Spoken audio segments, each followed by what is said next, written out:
They thought she was a nobody.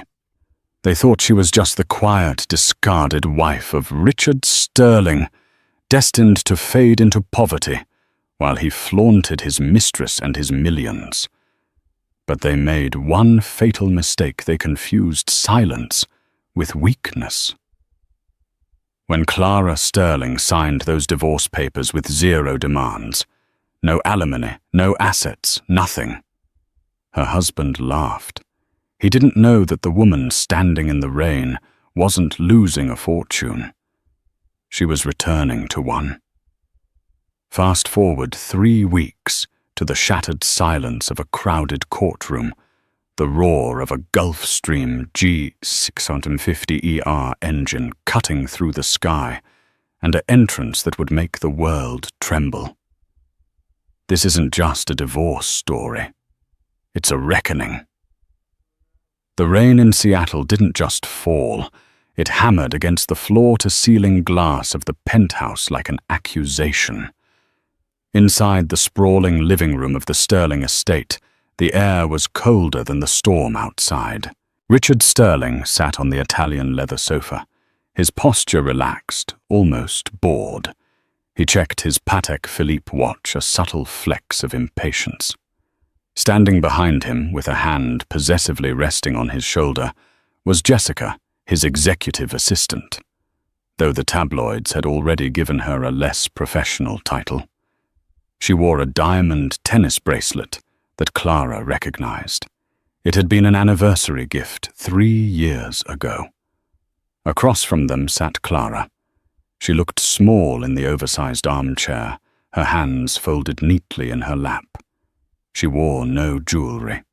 Her face was pale, devoid of makeup, her dark hair pulled back in a severe, practical bun.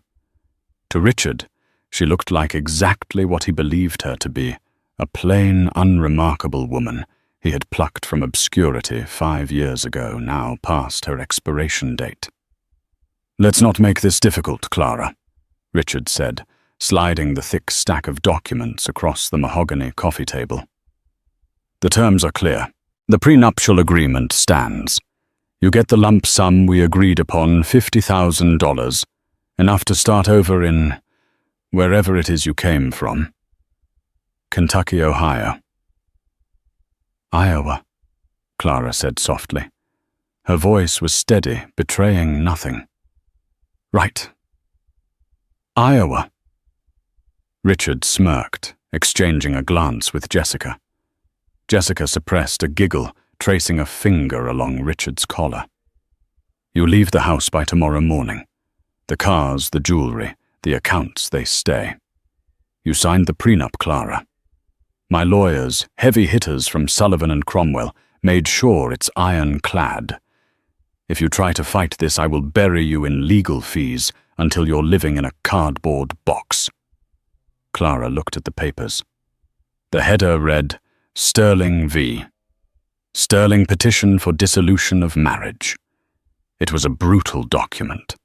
It stripped her of everything.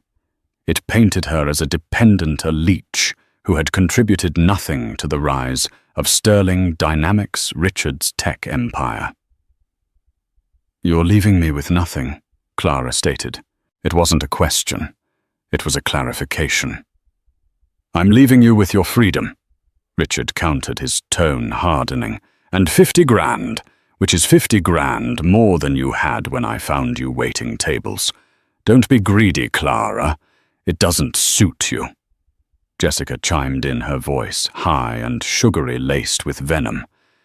"Richard is being generous, sweetie. You should just sign. Imagine the embarrassment of a trial. Everyone knowing you couldn't keep a man like him."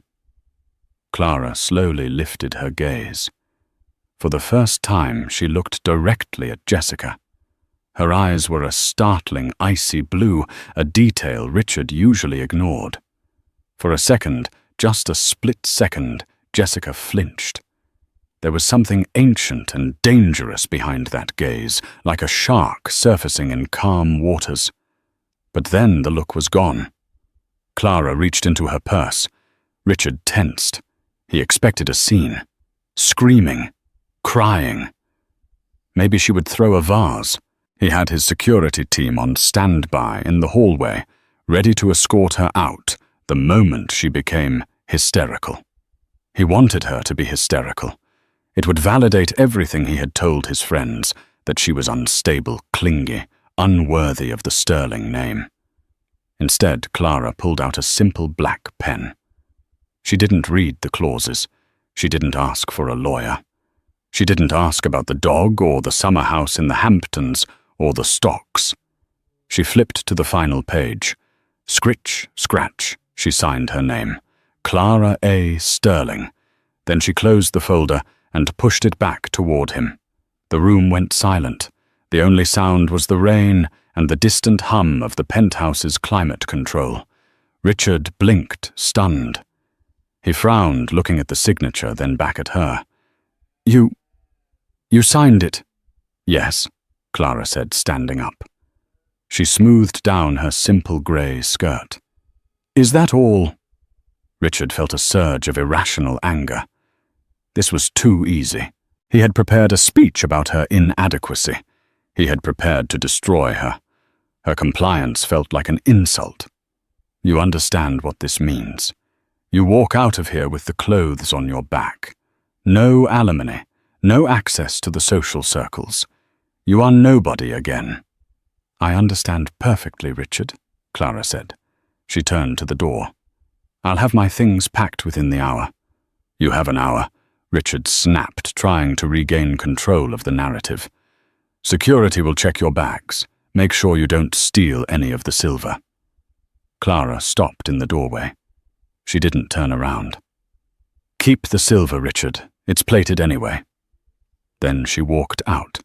Richard stared at the empty doorway, his face flushing red. "Plated that ungrateful.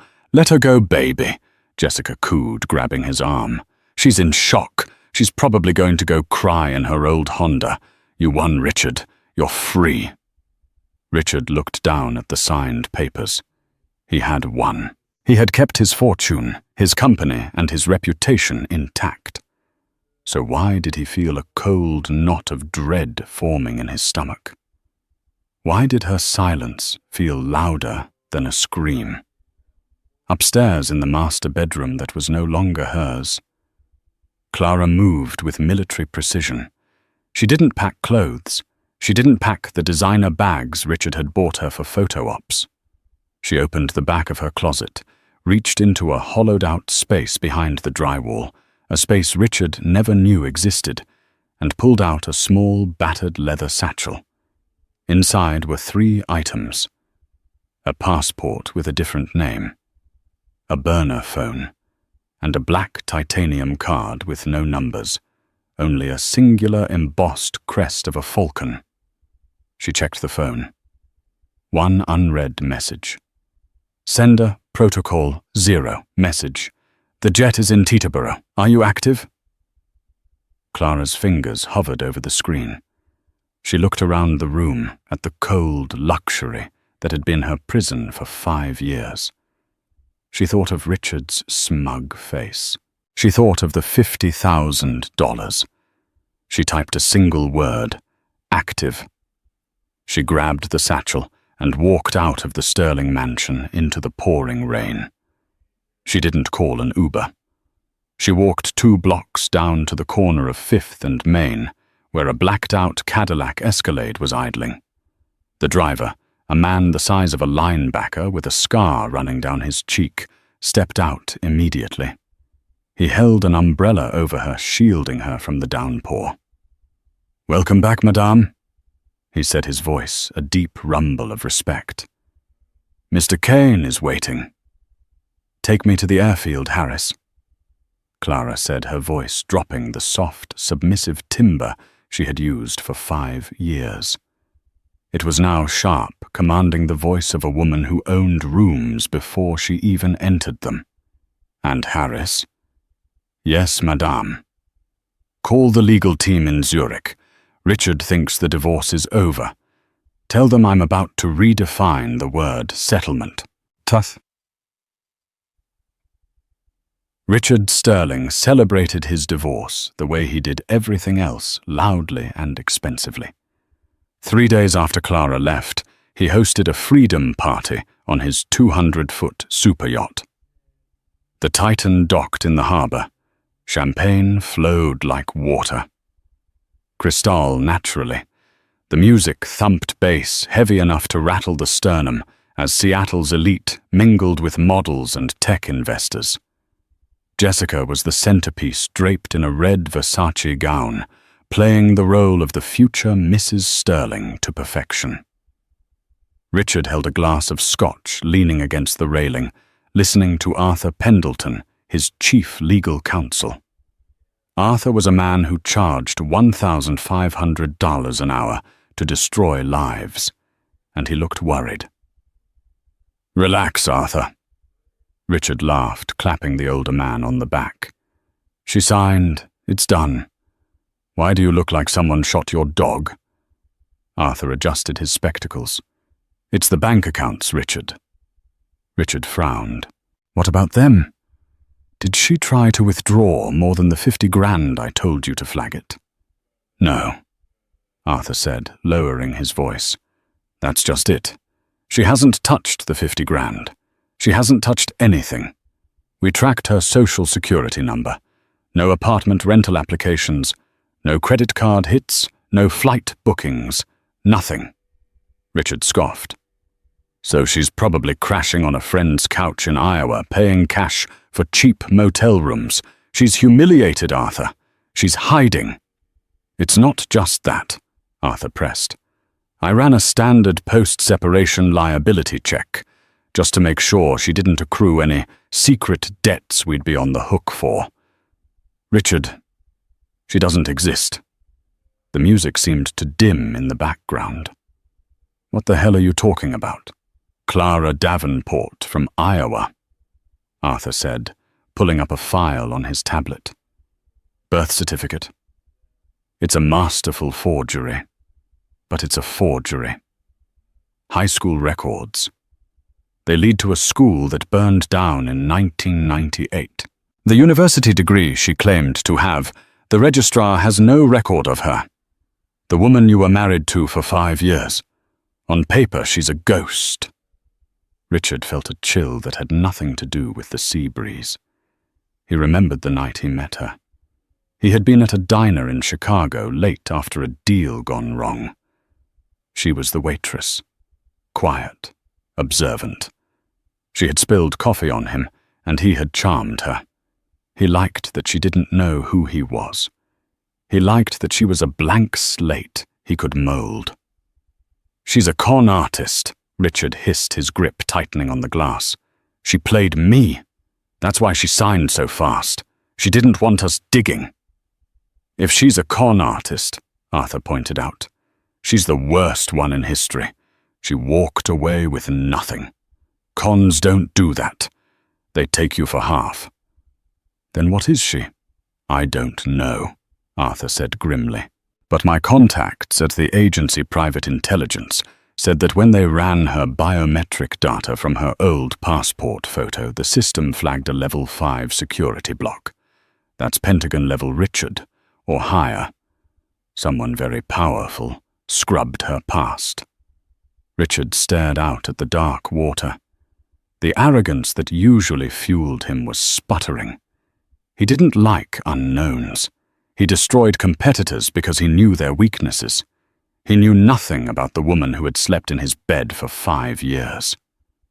"Find her," Richard commanded. "I don't care what it costs. Hire private investigators. Track her phone. If she lied about her identity, that voids the prenup in a bad way. I can sue her for fraud. I can reclaim the 50 grand. I want her destroyed, Arthur. I want her in jail." 3,000 miles away in a private hangar at Le Bourget Airport in Paris, Clara sat in a velvet armchair aboard a jet that made Richard's Titan look like a dinghy. The interior of the plane was lined with rare mahogany and cream leather. There was no brand name plastered everywhere, just quiet, suffocating opulence. Sitting across from her was Sebastian Kane. Sebastian was a man who rarely appeared on Forbes lists, mostly because he paid very expensive people to keep his name off them. He controlled shipping lanes, rare earth mines, and rumor had it, several small governments. He was in his 50s, silver-haired, impeccably dressed in a Savile Row suit, sipping an espresso. "You look tired, Clara," Sebastian said gently. "I've been playing a housewife for 5 years, Uncle." Clara replied, kicking off her heels and curling her legs under her. "Do you know how exhausting it is to pretend that Richard Sterling is the smartest person in the room? I deserve an Oscar." Sebastian chuckled. The assignment was necessary. Sterling Dynamics was developing the encryption key that the cartel was trying to buy. We needed eyes on the inside to ensure the tech didn't fall into the wrong hands. "You did your job. The tech is secure. The threat is neutralized. You could have just walked away." "I did walk away," Clara said, staring at the clouds outside the window. "But he was cruel, Sebastian. It wasn't just the cheating. It was the way he looked at me. Like I was dirt. Like I was disposable." Sebastian set his cup down. His eyes, usually warm when looking at his favorite niece, turned hard. "And now he's trying to hunt you. My security team intercepted a query from a PI firm in Seattle. They're digging into the Davenport alias." Clara smiled, but it didn't reach her eyes. "Let them dig.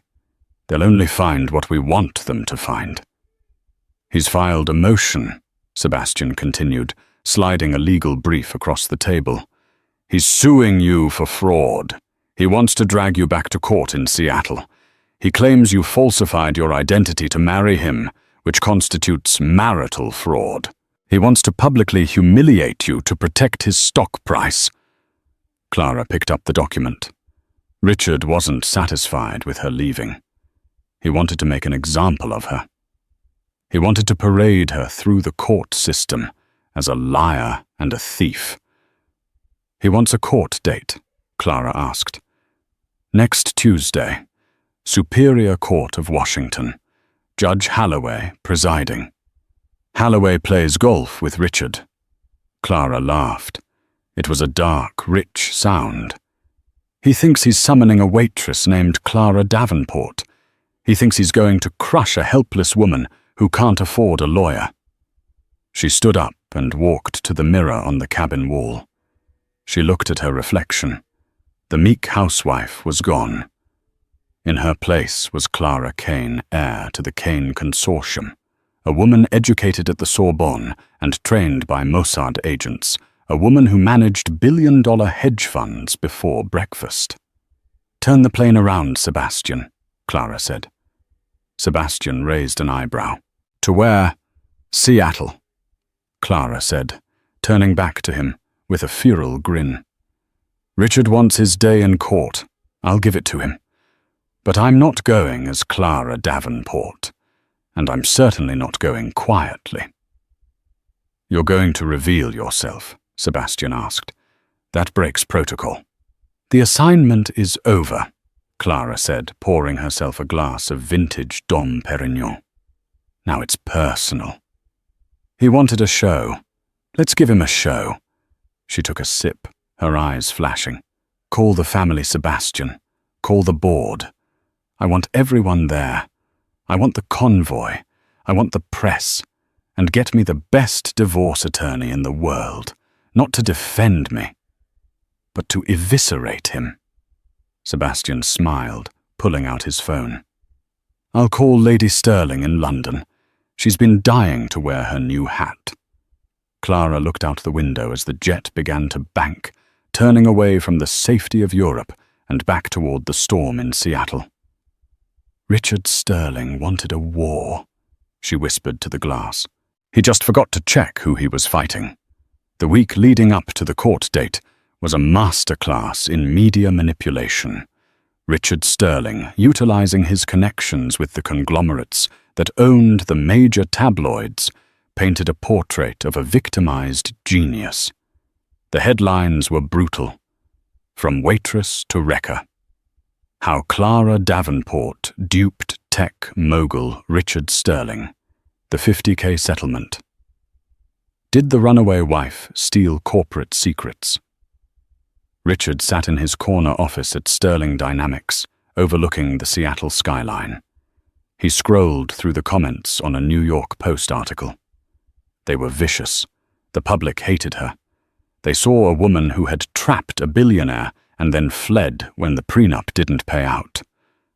"It's trending, Richard," Jessica said, pacing the office in a pair of Louboutins that cost more than Clara's supposed severance check. "Everyone is on your side. Even the feminist blogs are calling her a failure to the movement for being so submissive." Richard leaned back, satisfied. "It's not enough to win, Jessica. I need to make sure she can never show her face in this town again. If she tries to get a job at a Starbucks, I want the manager to recognize her and point to the door." But sitting across from him, Arthur Pendleton was sweating. The seasoned attorney was wiping his forehead with a handkerchief, his stack of files trembling slightly. "Richard, please listen to me," Arthur pleaded. "We received a notification from the court clerk this morning. The defendant, Clara, has replaced her legal counsel." Richard laughed. "Replaced with who? Some public defender? Did she find a strip mall lawyer who takes coupons?" "No," Arthur whispered. "She retained the firm of Hale, Sterling and Roth." Richard froze. The laughter died in his throat. "Hale, Sterling and Roth. That's a London firm. They represent the Crown. They represent oil states. They don't take divorce cases in Seattle. They took this one," Arthur said, his voice grim.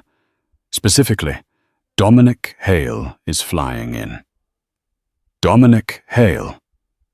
Richard stood up, his face losing color.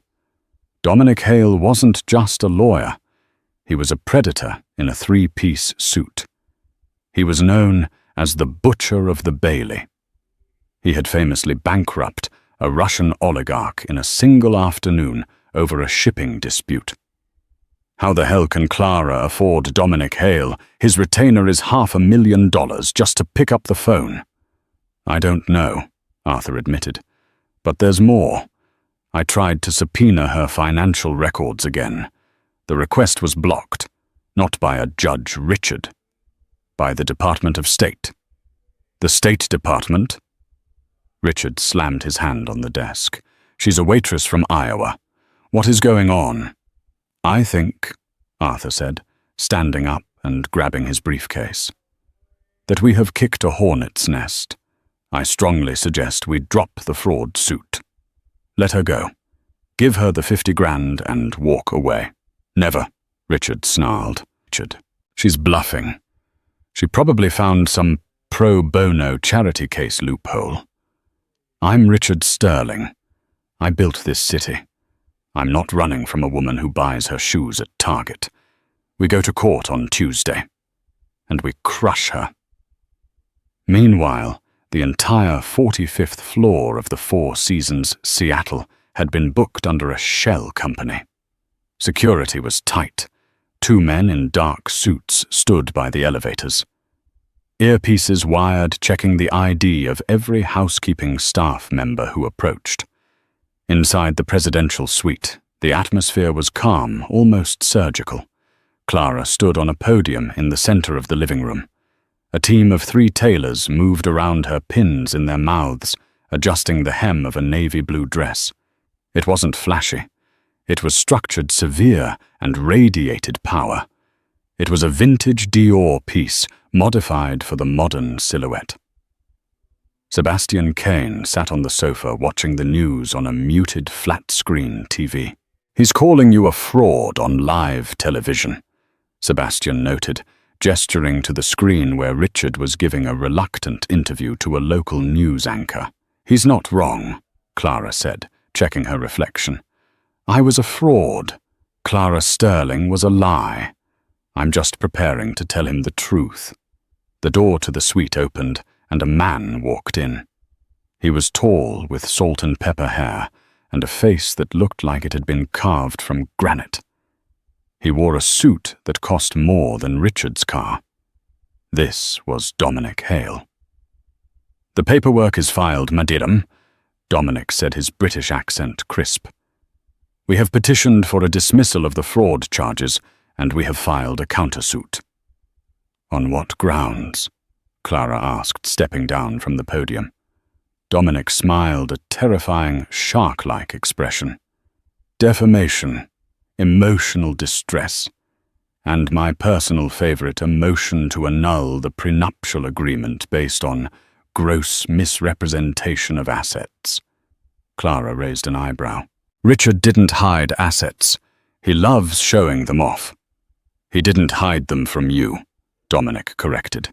"He hid them from the IRS. My team did a deep dive into Sterling Dynamics' offshore holdings in the Caymans. It seems Richard has been funneling company profits into personal accounts to avoid taxes, about $40 million worth." Sebastian let out a low whistle. "Sloppy." "Extremely," Dominic agreed. "We aren't just going to beat him in divorce court, Clara. By the time we leave that room, he will be under federal investigation.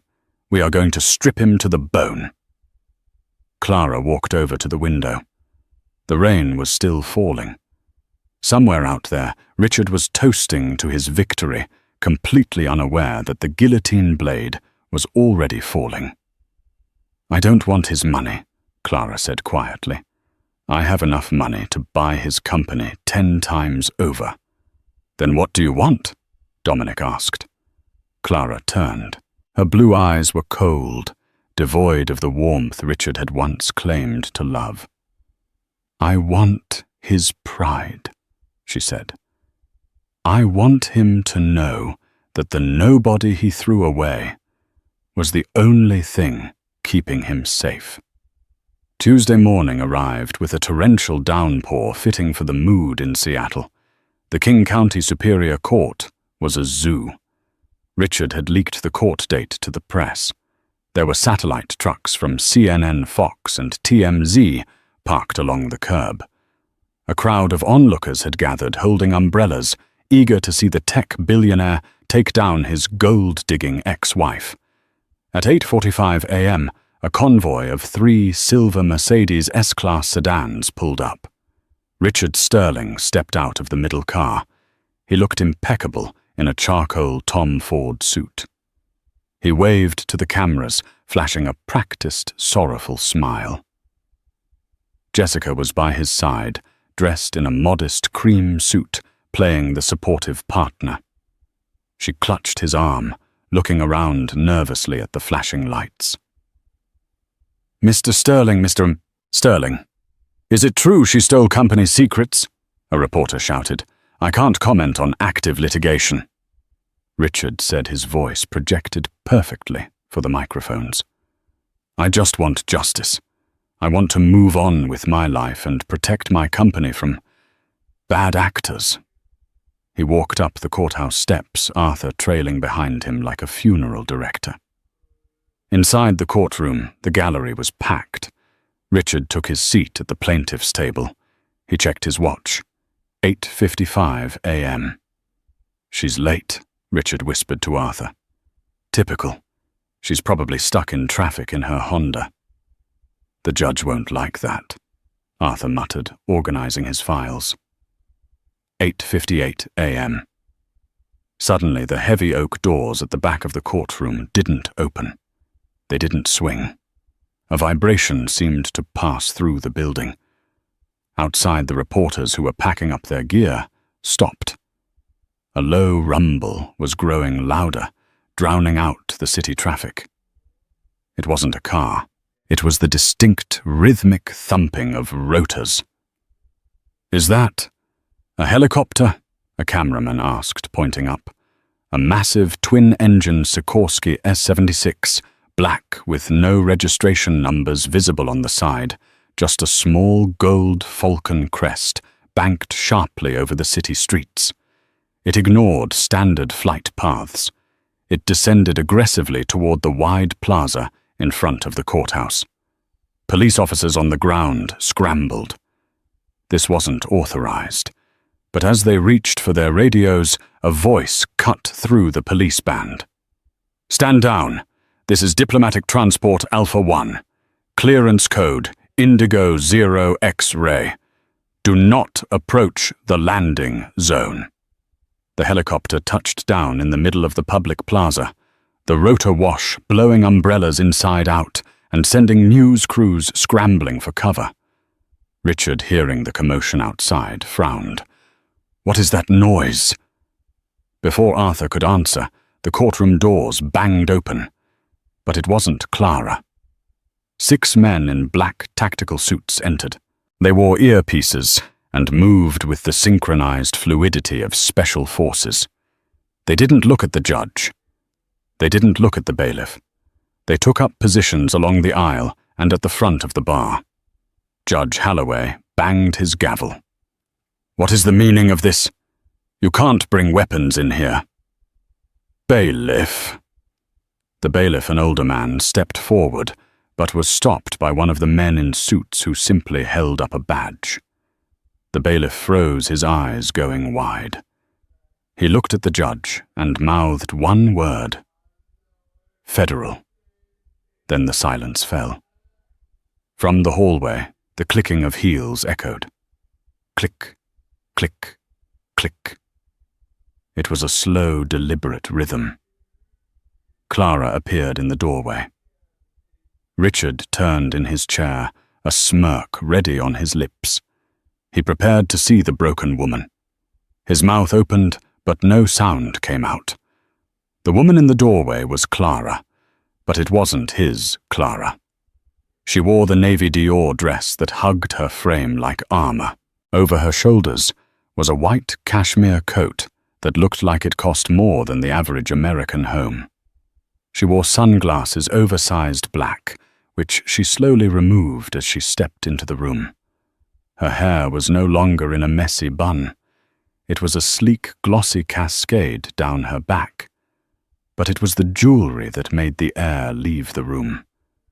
Around her neck sat the Kane legacy, a sapphire and diamond necklace that had last been seen in a museum in Vienna.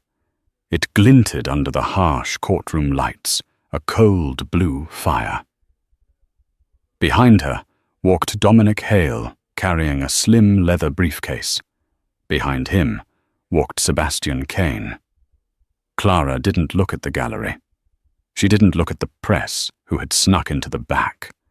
She walked down the center aisle, her gaze fixed straight ahead. As she passed Richard's table, the scent of her perfume hit him.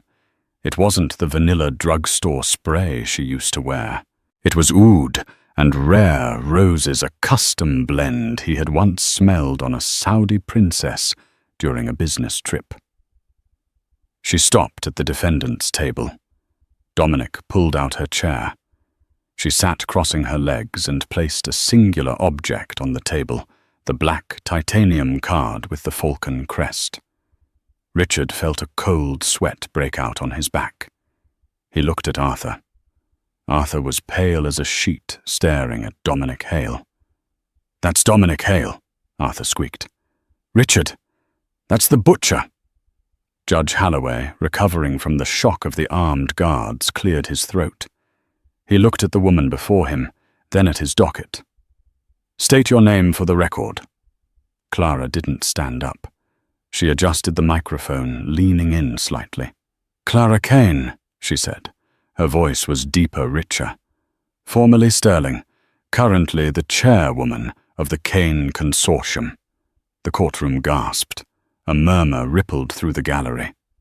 "Kane," someone whispered. "Like Kane Shipping. The global logistics empire." Richard blinked. "Kane, no. That's impossible. Her name is Davenport." "Mr. Sterling," the judge snapped.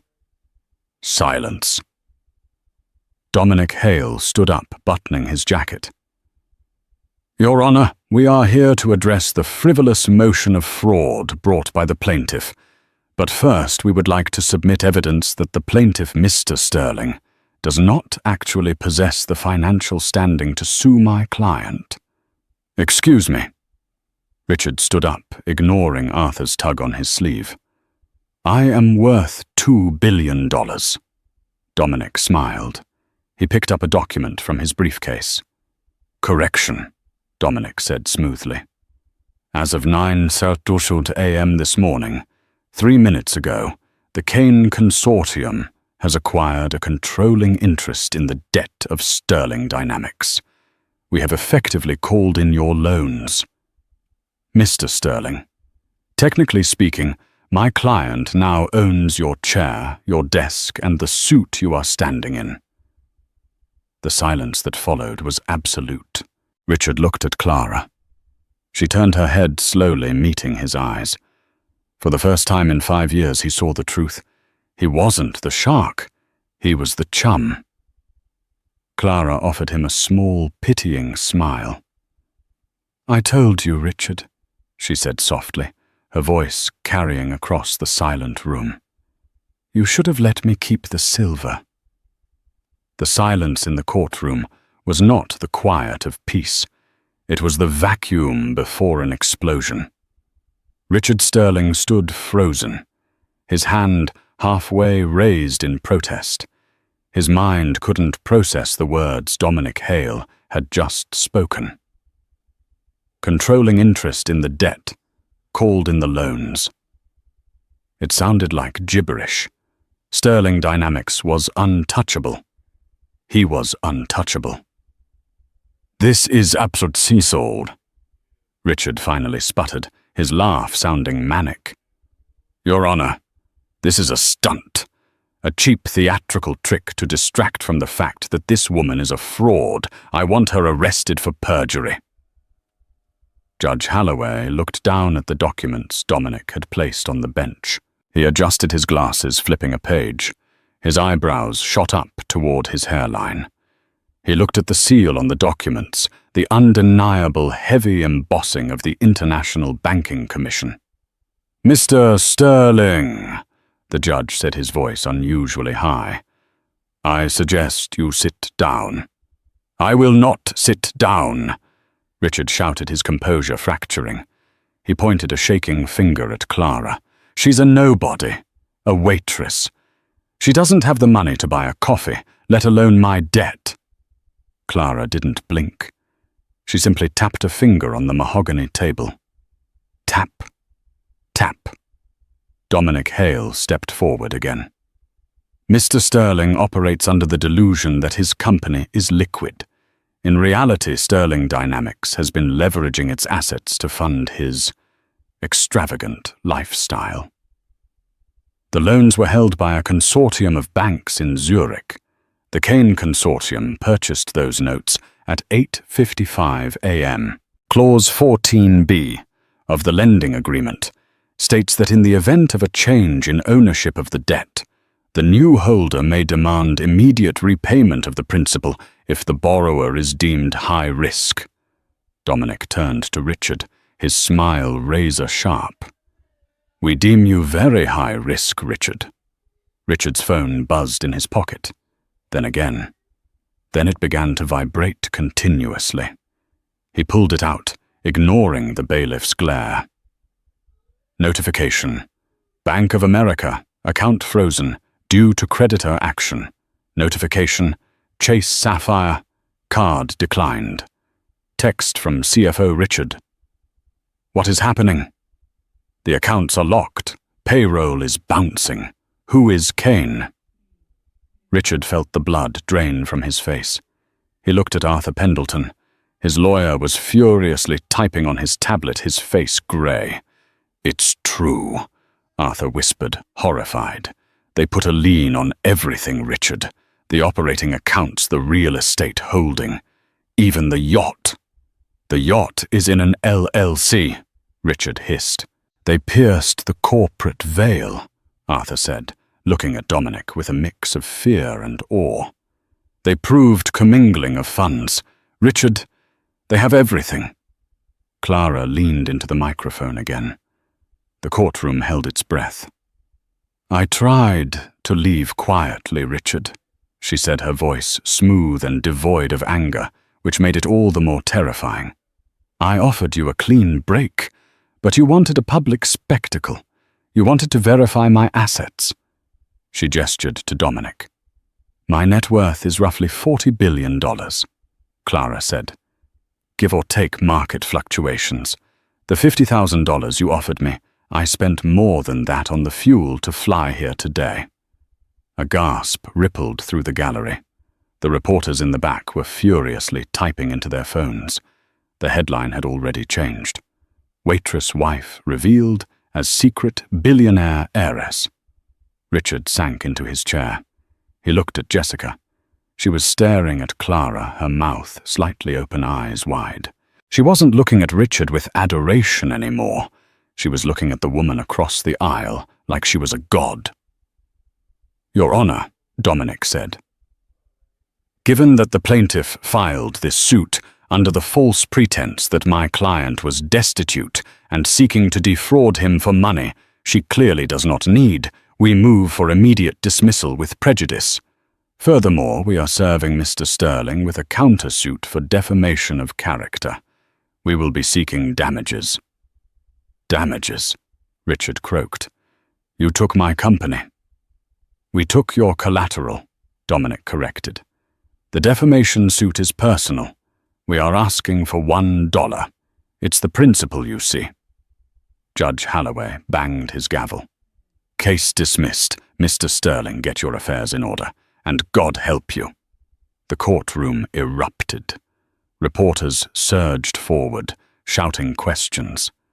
Ms. Kane, why did you hide your identity? Richard, are you bankrupt? Is it true your family owns the shipping lines? Clara stood up. The 6 security guards immediately formed a phalanx around her. She didn't look back at Richard. She turned and walked down the aisle, the white coat flowing behind her like a royal cape. Richard sat alone at the table. Arthur was packing his briefcase with frantic speed. Where are you going? Richard demanded, grabbing Arthur's arm. Fix this file, an injunction. I can't represent you anymore, Richard, Arthur said, pulling his arm away. My firm has a conflict of interest. What conflict? We represent the Kane Consortium in London, Arthur said, avoiding his eyes. We didn't know it was her. I'm sorry, Richard. You're on your own. Arthur scurried away, leaving Richard sitting in the wreckage of his life. He looked for Jessica. She was standing near the exit, typing on her phone. Jessica, Richard said, standing up on shaky legs. We need to go. The press is swarming. Bring the car around. Jessica looked up. Her eyes were cold. She didn't move. The rain had stopped when Richard exited the courthouse, but the storm was far from over. He pushed through the mob of reporters, shielding his face with his suit jacket. No comment, no comment. He reached the curb where his convoy was waiting. But the drivers weren't opening the doors. In fact, the drivers weren't there. 2 men in blue overalls were attaching chains to the front bumper of his Mercedes S-Class. A tow truck was idling in front of it. Hey, Richard shouted, running forward. What are you doing? That's my car. One of the tow truck drivers, a burly man with a cigarette dangling from his lip, checked a clipboard. Repo order, issued by Kane Financial Services. Default on lease payments. I don't lease, Richard screamed. I own this car.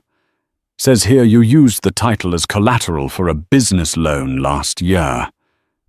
The driver shrugged. Bank called the loan. Keys, please.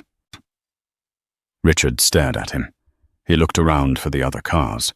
They were all being booted or hooked up to trucks. He spun around to find Jessica. She was standing on the sidewalk under the awning of the courthouse, staying dry. She was holding her phone, scrolling through Instagram. Jessica, Richard yelled, call an Uber They're taking the cars. Jessica looked up. She slowly walked down the steps, careful not to get her heels wet in the puddles. She stopped a few feet away from him. "I can't do that, Richard," she said. Her voice was different. The sugary sweetness was gone, replaced by a flat nasal annoyance. "What do you mean? Just call a car?" "I mean," Jessica said, inspecting her manicure, "that my credit card was linked to your corporate account, and since that's frozen, I'm broke." "It's temporary," Richard insisted, grabbing her shoulders. "It's a banking error. I'll fix it. We'll go to the penthouse. I have cash in the safe." Jessica laughed. It was a cruel, sharp sound. She shrugged his hands off her shoulders. "You don't get it, do you?" she said, sneering. "I just saw the news, Richard. You didn't just lose the company. You lost the woman. Do you know who Clara Kane is? She's royalty, and you treated her like she was the help." "She tricked me," Richard cried. "She lied." "She tested you," Jessica corrected. "And you failed. Hard." She took a step back. A black SUV pulled up to the curb, an Uber black. "Where are you going?" Richard asked, panic rising in his chest. "You're coming with me." "To where?" Jessica asked. "The penthouse. The doorman just texted me. The locks have been changed. The building management was notified of the foreclosure." She opened the door to the Uber. "Jessica, wait. I love you." Richard was desperate now, grasping at straws. "We can get through this." Jessica paused. She looked at him, really looked at him for the first time, without the filter of his money. She saw a sweating, balding man in a suit that was suddenly too big for him. "You don't love me, Richard," she said. "You loved that I made you feel big, but you look really small right now." She got in the car. "Wait." Richard lunged for the door. "Give me back the bracelet, the tennis bracelet.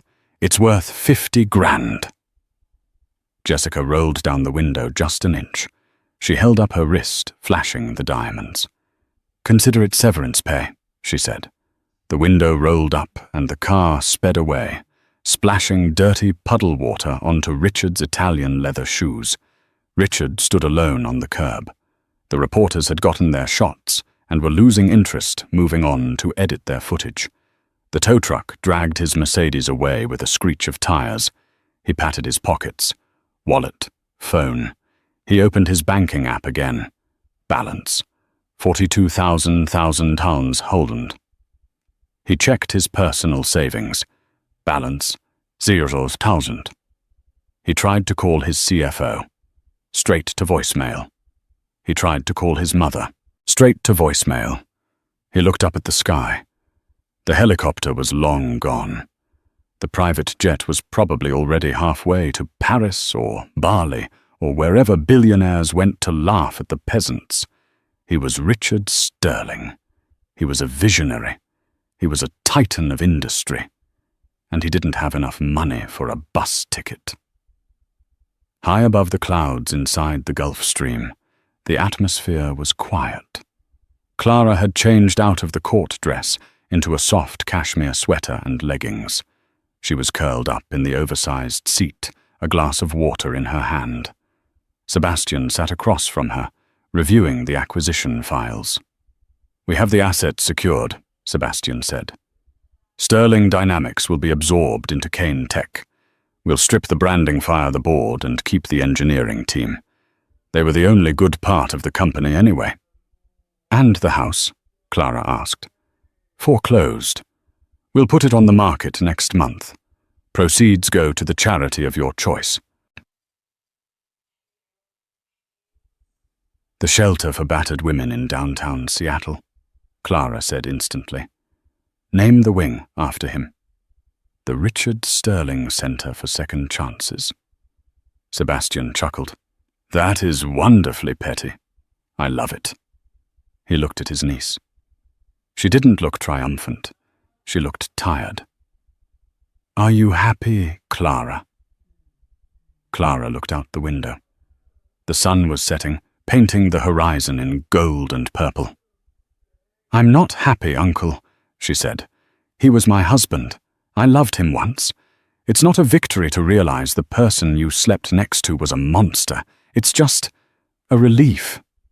"What will you do now?" Sebastian asked. "Return to the family business. The board seat is yours if you want it." Clara shook her head. "Not yet. I spent 5 years playing a role. I forgot who I was. I need to find Clara Kane again." "And where will you do that?" Clara smiled. She reached into her bag and pulled out a brochure she had picked up weeks ago before the divorce, before the storm. "There's a vineyard in Tuscany," she said. "It's failing. Bad management, terrible wine, but beautiful soil. I bought it this morning under a shell company." "You want to farm grapes?" Sebastian raised an eyebrow. "I want to build something real," Clara said. "Something that grows from the dirt up. No lies, no pretenses, just work." "Tuscany it is," Sebastian said, tapping the intercom. "Pilot change, of course. Florence." Clara closed her eyes. For the first time in 5 years, she didn't have to worry about whether her dress was right, or if she was laughing at the right jokes, or if she was taking up too much space. She took a deep breath. She was free, but the story wasn't quite over. Because in the world of the Kanes, loose ends were never left tied. And Richard Sterling was a loose end that was about to unravel completely. 6 months later. The Tuscan sun was heavy and sweet, smelling of warm earth and ripening grapes. In the rolling hills of Chianti, the Villa della Pace, Villa of Peace, had undergone a transformation. The once crumbling stone walls were restored, the overgrown vines pruned into neat, productive rows. Clara stood in the vineyard, wearing work boots, jeans, and a linen shirt stained with soil. Her hands, once manicured to perfection for gala dinners, were rougher now, calloused from pruning shears. She ran a hand over a cluster of Sangiovese grapes. They were deep purple, almost black and bursting with juice. "They are ready, Signora," said Marco, the old vineyard manager, who had come with the property.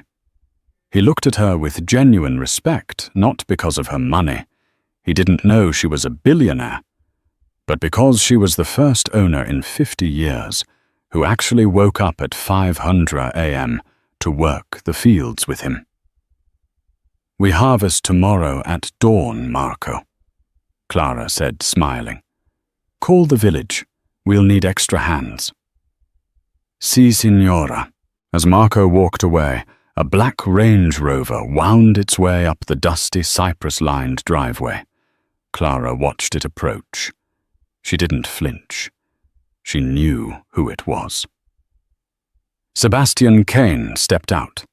He wasn't wearing his usual 3-piece suit. He was in casual chinos and a polo shirt, looking relaxed. He held a bottle of wine in one hand and a thick manila envelope in the other. "The 2018 vintage," Sebastian said, handing her the bottle. "From the family reserves in Bordeaux. I thought you might need a celebration drink." "Celebration?" Clara wiped her hands on a rag. "Is it done?" Sebastian nodded. He placed the envelope on the rustic outdoor table. "The federal investigation is closed," he said. "The SEC found undeniable proof of embezzlement, tax evasion, and insider trading at Sterling Dynamics. The forensic accounting team you hired, they didn't miss a single penny." "And Richard?" Clara asked. She didn't ask with malice. She asked with the distant curiosity one might have about a storm that had passed. "He took a plea deal," Sebastian said, pulling out a photo from the envelope. Clara looked at it. It was a grainy paparazzi shot taken outside a federal courthouse in Seattle. Richard looked 20 years older. His hair was thinning, his face gaunt. He was wearing an orange jumpsuit, his wrists cuffed to his waist. 5 years in federal prison, Sebastian explained, followed by 10 years of probation. He's barred from serving as an officer of any public company for life. His assets were liquidated to pay off the creditors. The penthouse, the cars, the watch collection, all gone. And Jessica, Sebastian smirked. She testified against him in exchange for immunity. She claimed she was a victim of his manipulation. She's currently trying to launch a reality show about being a survivor. It has 0 viewers. Clara looked at the photo of Richard one last time. She remembered the day she signed the divorce papers. The arrogance, the cruelty, the way he had reduced her entire existence to a $50,000 check. She felt nothing, no joy, no anger, just a quiet sense of balance restored. The universe had corrected itself. She slid the photo back into the envelope. "Burn it," she said. Sebastian struck a match. They watched the envelope catch fire in the stone fire pit, the flames curling around the image of Richard Sterling until he was nothing but ash carried away by the Tuscan breeze. "There is one last thing," Sebastian said, his tone shifting. "A letter. He wrote it from his holding cell. He begged his lawyer to get it to you." He held out a folded piece of lined paper. Clara hesitated. Then she took it. She unfolded the cheap, rough paper. The handwriting was shaky desperate. "Clara, I know you probably won't read this. I know I don't deserve it. But I have to ask. Why you had billions? You could have left me years ago. You could have crushed me the day we met. Why did you stay? Why did you pretend to be nothing? I sit here every night thinking about it. I treated you like you were lucky to be with me. But the whole time you were the one holding the sky up. I was the king of a cardboard castle, and I didn't even know it. If I had just known who you really were, I would have been different." "Ah." Clara read the words twice. "If I had known who you really were, I would have been different." She laughed softly, a sad final sound. "That's exactly why I left him," she whispered. "What does it say?" Sebastian asked. "He says he would have loved me if he knew I was rich," Clara said, crumpling the letter.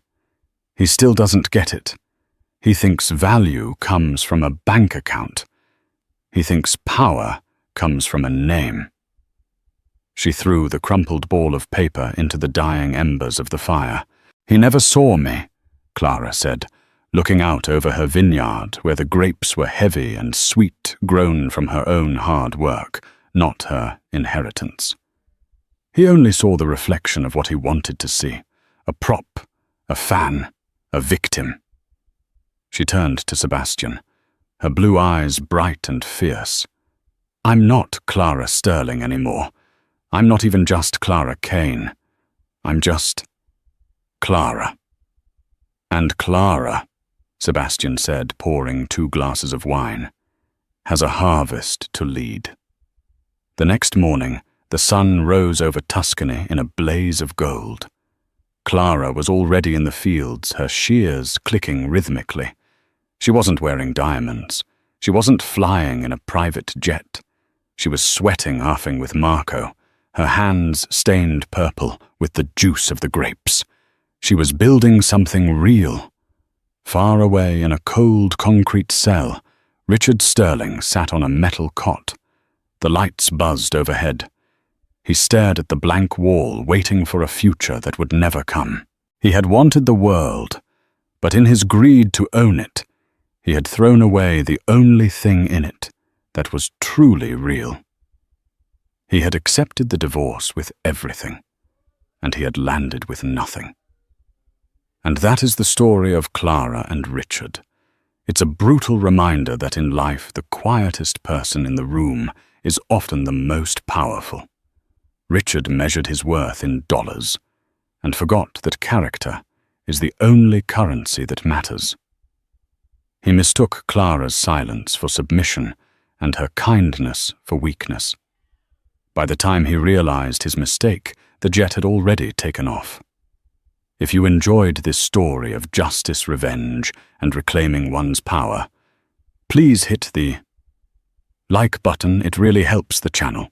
Don't forget to subscribe and turn on the notification bell so you never miss a story. And tell me in the comments, do you think Richard deserved his fate, or was Clara too harsh? I read every comment. Thanks for watching, and I'll see you in the next one.